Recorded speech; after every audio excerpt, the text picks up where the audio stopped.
नुकसान हुआ है। आकाशीय बिजली गिरने से 22 की मौत हुई। फतेहपुर आजमगढ़ में 3 लोगों की मौत हुई।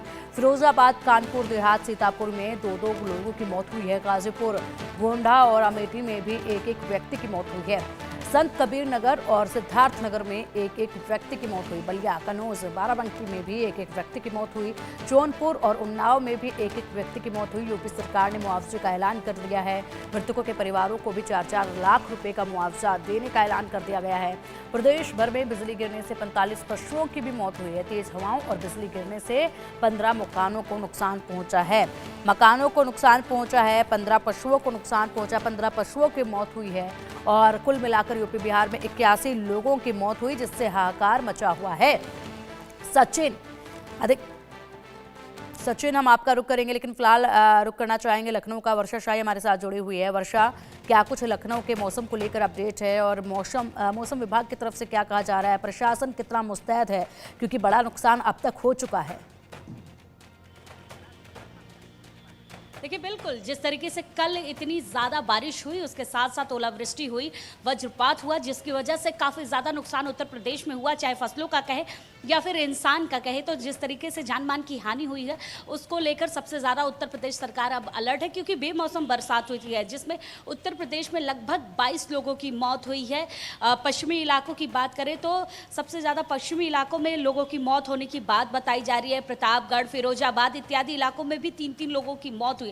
लगभग 22 लोगों की मौत जो है वो कल की बारिश और वज्रपात की वजह से हुई है। और जिस तरीके से अब लगातार मौसम विभाग की तरफ से जो अलर्ट दिया गया है, उसमें भी साफ कहा गया है कि लोगों को ज़्यादा से ज़्यादा इसमें बचने की कोशिश करनी चाहिए, क्योंकि ये बेमौसम बरसात है। जो समय बरसात का होता है उसमें बरसात नहीं हुई है, बल्कि उसके पहले से ही बरसात होने की शुरुआत हो चुकी है। और जिस तरीके से कल घने कोहरे की तरह बादल छाए हुए थे, एकदम सुबह के समय जो 9 बजे एकदम उजाला हो जाता है, उस टाइम पे अंधेरा छाया हुआ था। तो उसको लेकर अलर्ट दिया गया है कि अभी कुछ समय तक उत्तर प्रदेश की जो पश्चिमी इलाके हैं वहाँ पर सबसे ज़्यादा इसका असर देखा जाएगा, क्योंकि पश्चिमी विक्षोभ की वजह से जो पूर्वी और पश्चिमी की हवाएं हैं वो काफ़ी तेज़ चल रही हैं। तेज़ चलने के साथ साथ इनका जो क्रम है वो काफ़ी ज़्यादा होते जा रहा है। तो उसको लेकर अलर्ट है। उत्तर प्रदेश सरकार ने भी अलर्ट जारी कर दिया है कि ज़्यादा से ज़्यादा जो किसान हैं वो अपनी फसलों को काट कर सुखाने के लिए अलग जगह पर रखें, क्योंकि फसलों का भी नुकसान सबसे ज़्यादा देखा जा रहा है। फसलों के नुकसान की वजह से उत्तर प्रदेश सरकार ने मुआवजे के भी ऐलान किए हैं।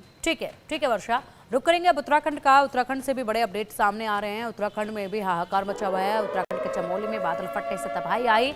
बद्रीनाथ हाईवे पर नंदप्रयाग के पास बादल फटा। भारी बारिश के चलते कई जगह पर लैंडस्लाइड हुआ। पहाड़ों का मलबा गिरने से रास्ते भी प्रभावित हुए।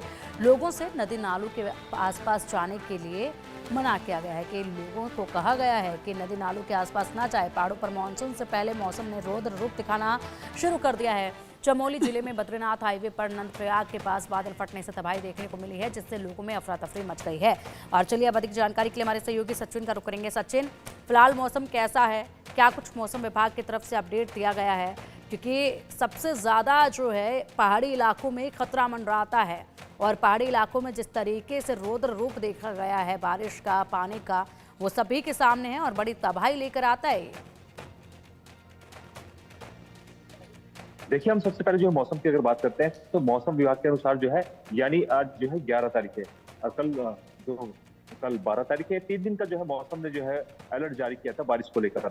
लेकिन सबसे बड़ी बात यह है कि आपदा जो है, एक आपदा का जो इफेक्ट जो है उत्तराखंड में पड़ा है। लेकिन सबसे बड़ी बात यह कि अप्रैल शुरू हो चुका है, लेकिन जिस तरीके की आपदा जो है अब उत्तराखंड में जो है देखने को मिल रही है लगातार, जिस तरीके से जो है कल नंदप्रयाग में जो है एक गदेरे में जो है जो पानी आ जाता है, और साथ ही जो है किसी के जान माल का नुकसान तो नहीं हुआ है, लेकिन जिस तरीके से नदियों का जलस्तर भी बढ़ा है। लेकिन इस तरीके की घटनाएं, ये पहली बार ऐसी घटनाएं जो है पर उत्तराखंड प्रदेश में देखने को मिल रही है, क्योंकि चुनौती बहुत सारी है। चुनौतियां सरकार के लिए भी है, जनता के लिए भी है।